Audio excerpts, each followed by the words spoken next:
কেমন? Hello, Shrabani's kitchen and ব্লগিংয়ে তোমাদের সবাইকে স্বাগত। এখন সবে সন্ধ্যে 7টা বাজে। এই জাস্ট একটু আগেই আমি অফিস থেকে ফিরলাম।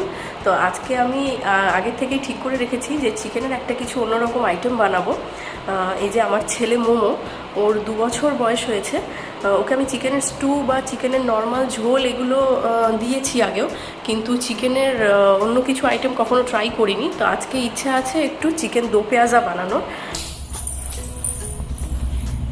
তুমি কি খাবে বাবা? চিকেন। চিকেন খাবে?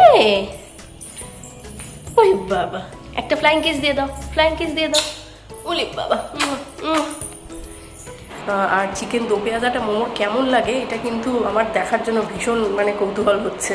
তো চলো আগে আমরা রেসিপিটা দেখে নিই, তারপরে দেখবো মোমোর কেমন লাগলো এটা খেয়ে।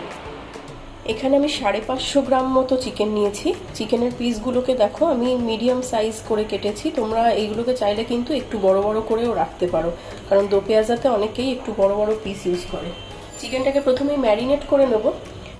প্রথমেই এর মধ্যে দিয়ে দেবো 1/2 চামচ মতো হলুদ গুঁড়ো, আর একটুখানি দেবো। এই রেসিপিটাতে কিন্তু হলুদ বেশ অনেকটাই যায়। স্বাদ মতো নুন দিয়ে দেবো, আর দেবো এর মধ্যে 1 চামচ মতো আদা রসুন বাটা। তোমরা এর মধ্যে লঙ্কা বাটাও দিতে পারো। যেহেতু আমি লঙ্কা বাটাটা দিইনি, তাই আমি এর মধ্যে খুব সামান্য একটু লঙ্কার গুঁড়ো দেবো। নর্মাল মোমোর জন্য যে খাবার তৈরি করি তার মধ্যে আমি কিন্তু একটা করে লঙ্কা বেটে দিই, তাই একটুখানি লঙ্কার গুঁড়ো দিলাম। আশা করি এটাও খেতে পারবে। আর দেবো এর মধ্যে 3 টেবিল চামচ মতো দই। দইটা আমি আগের থেকে ফেটিয়ে রেখেছি, ভালো করে ফেটিয়ে নিয়ে তারপরে এই দইটা আমি এর মধ্যে দিয়ে দিলাম। এবার খুব ভালো করে এটাকে আমি মেখে নেব। এই চিকেনটা ম্যারিনেট করে খুব বেশিক্ষণ রাখা লাগে না, 15 থেকে 20 মিনিট ম্যাক্সিমাম। তাই এটা ম্যারিনেট করতে দিয়ে তারপরে বাদবাকি যা পেঁয়াজ রসুন কাটাকাটি করার আছে সেগুলো আমরা করে নিতে পারবো। খুব ভালো করে মেখে নিয়েছি, মাখা হয়ে গেছে আমার। এটাকে আমি এখন ঢাকা দিয়ে সাইডে সরিয়ে রাখবো। আমরা এবার কড়াইটা ভালো করে গরম করে নিয়েছি। তারপরে এবার এর মধ্যে দেবো তেল। আমি সাদা তেল দিয়ে দিচ্ছি 4 টেবিল স্পুনের মতো। তবে চিকেন দো পেঁয়াজা কিন্তু সর্ষের তেলে ভীষণ ভালো রান্না হয়, তাই তোমরা কিন্তু এখানে সর্ষের তেলও ইউজ করতে পারো সাদা তেলের বদলে। তেলটা খুব ভালো করে গরম করে নেব। ফোড়নের জন্য এখানে আমি 1/2 চামচ গোটা জিরে দিলাম, আর দিয়ে দেবো 3টে লবঙ্গ, 2টো এলাচ। এলাচটা আমি একটু সামান্য মাঝখান থেকে ছিঁড়ে নিয়েছি। একটু সামান্য দারচিনি আর 8-10টা গোলমরিচ। সামান্য একটুখানি এটাকে ভেজে নেব তেলের মধ্যে, 30 থেকে 40 সেকেন্ড মতো। পুড়ে না যায় দেখতে হবে। ফোড়ন থেকে সুন্দর একটা গন্ধ বেরোচ্ছে। এবার এর মধ্যে আমি দিয়ে দেবো কুচিয়ে রাখা পেঁয়াজ। এই দেখো 2টো মিডিয়াম সাইজের পেঁয়াজ আমি কুচিয়ে রেখেছিলাম, তো সেটা আমি এর মধ্যে দিয়ে দিচ্ছি। পেঁয়াজটা কিন্তু বেশি ভাজা যাবে না, একদম যেন ব্রাউনিশ না হয়ে যায়। দেখো হালকা ট্রান্সপারেন্ট হয়ে যাবে, 2 থেকে 3 মিনিট সময় লাগবে এটা মিডিয়াম হাই ফ্লেমে দিলে পরে। তো এটা অলরেডি হয়ে গেছে আমাদের পেঁয়াজটা, দেখো হালকা ট্রান্সপারেন্ট হয়ে গেছে। এর মধ্যে এবার আমি দিয়ে দেবো 1 চামচ আদা রসুন বাটা।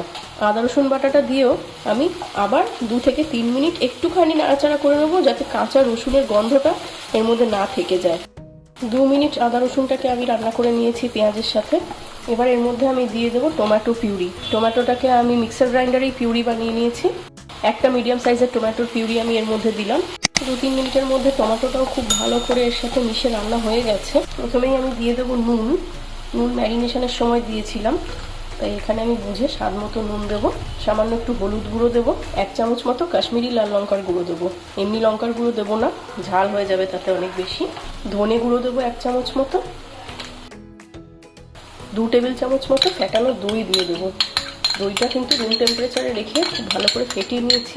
আর ওভেনটাও আমি একদম লো ফ্লেমে করে দিয়েছি, নাহলে কিন্তু দইটা কেটে যাওয়ার সম্ভাবনা থাকে। এবার এই সমস্ত মশলাগুলোকে খুব ভালো করে এখানে আমি মিশিয়ে নেব। আঁচটা আমি একটু লো ফ্লেমেই রাখবো। তো এই মশলাগুলো দেওয়ার পরে আমি আরও 2 থেকে 3 মিনিট একটু রান্না হতে দেবো। এতে তেলটা ছেড়ে যাবে। তেলটা ছাড়ার পরেই আমি কিন্তু চিকেনটার মধ্যে অ্যাড করতে পারবো।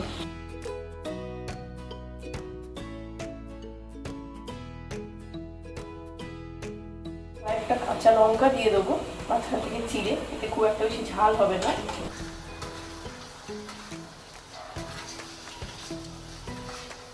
এবার মাংসটা নিজের থেকে কিছুটা জল ছাড়বে, সেই জলটা যতক্ষণ পর্যন্ত না শুকাবে ততক্ষণ পর্যন্ত কিন্তু আমরা বাইরে থেকে কোনো এক্সট্রা জল আমরা অ্যাড করবো না। মাংসটা দিলাম, এবার নিজের থেকে জলটা ছাড়বে, তারপরে শুকাবে, সেই টাইমটা আমরা একে দেবো। আটাটা দিয়ে দেবো, ঢাকা দিয়ে 3 থেকে 4 মিনিট ঢাকা দিয়ে রান্নাটা হতে দেবো আমি। হতে মোটামুটি 4-5 মিনিট এখনো দেরি আছে। চলো ততক্ষণে আবার দেখে নিই মোমো কি দুষ্টুমিটা করছে। সারাদিন তো দুষ্টুমি করছে, একবার দেখে আসি চলো। কি করছো মোমো? তোমার হাতে কি এটা? ঝুলঝাড়া। ঝুলঝাড়া দিয়ে কি করছো তুমি? এটা ঝুলঝাড়া। এ বাবা, এইটা দরকার তোমার? কে ভেঙেছে? কে ভেঙে দিয়েছে এটা? মোমো।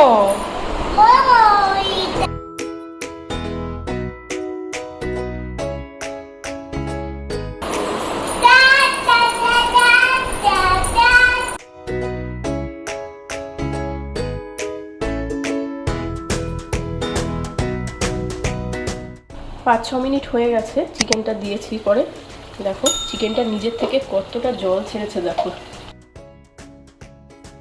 খুব সামান্য আর একটুখানি জল আমরা এর মধ্যে দেবো, আর অবশ্যই গরম জল ইউজ করব, হালকা গরম জল। তবে জলটা কিন্তু খুব অল্প, কারণ এটা কিন্তু চিকেনের ঝোল আমরা একদম বানাবো না। দো পেঁয়াজটা কিন্তু গায়ে মাখা থাকবে। এটা কিন্তু অল্প করে জল দিয়ে ভালো করে এটা মিশিয়ে নেবো। মিশিয়ে নিয়ে এটা আমি ঢাকা দিয়ে দেবো। আর ঢাকা দিয়ে চিকেনটাকে আমি আরও 6 থেকে 7 মিনিট রান্না হতে দেবো, যাতে চিকেনটা অ্যাটলিস্ট 80% রান্না হয়ে যায়। একটু খেয়াল রাখতে হবে মাঝে মাঝে, জল অনেকটাই আছে, নিচে লাগার চান্স যদিও খুবই কম। এইভাবে ঢাকা দিয়ে আমি পুরো 7 থেকে 8 মিনিট এটাকে রান্না করেছি। চিকেনটা কিন্তু সত্যি 80%-এর মতো রান্না হয়ে গেছে, আর সামান্যই একটু বাকি আছে। এইবারে এটার যে স্পেশালিটি চিকেন দো পেঁয়াজা সেটা দেবো। এই যে এইভাবে বড় বড় করে আমি পেঁয়াজ কেটে নিয়েছি, এই পেঁয়াজগুলোকে এর মধ্যে দিয়ে দেবো। চিকেন দো পেঁয়াজাতে কিন্তু পেঁয়াজের একটা মিষ্টি ভাব এই গ্রেভিটার সাথে মিশে গিয়ে দারুণ একটা টেস্ট আনে। তাই একটু খেয়াল রাখবে, এই যে গোটা গোটা পেঁয়াজটা দিলে, এই পেঁয়াজটা যদি মিষ্টি হয় তাহলে ভীষণ ভালো। ঝাঁঝ হলে পরে কিন্তু সেই ফ্লেভার আর টেস্টটা ঠিক পাবে না। ঠিক আছে, না পাওয়া গেলে তো কিছু করার নেই, সেটা যেটা পাবে সেটা দিয়েই কাজ চালাতে হবে। ঢাকা দিয়ে আর 5-6 মিনিট রান্না করলে এটা কিন্তু পুরো 100% কুকড হয়ে যাবে।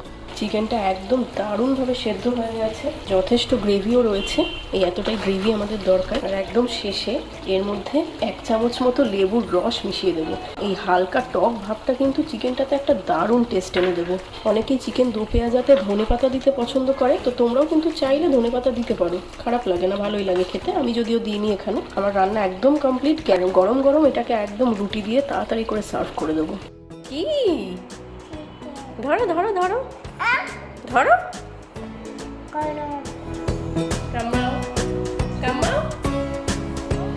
কেমন? মোমোর তো মনে হচ্ছে চিকেনটা বেশ ভালোই লেগেছে। তোমাদেরও যদি ভিডিওটা ভালো লেগে থাকে তাহলে অবশ্যই আমার চ্যানেলকে সাবস্ক্রাইব করো। Thank you.